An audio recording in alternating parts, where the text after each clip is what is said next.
అందరికీ నమస్కారం. ఒక చిన్ని కవిత. అంశం క్రూర జంతువు. అడవిలో చీకటిని చీల్చుకుంటూ కంటి కాంతులు మెరుపుల్లా దారి చూపుతుంటే నిశ్శబ్దాన్ని ఛేదించే నడకలతో క్రూర జంతువు గర్జన చేస్తుంది.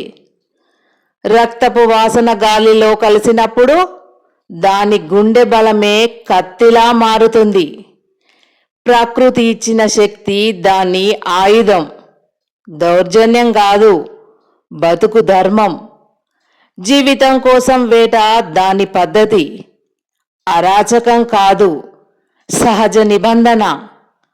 మనిషి దాన్ని భయంతో చూస్తాడు, కానీ అది జీవన చక్రంలో ఒక భాగం. క్రూరతలోనూ ఒక సత్యం. సృష్టి నిలబడడానికి ప్రతిశక్తి అవసరం. అడవి హృదయం దాని గర్జనలో మైమరచిపోతుంది.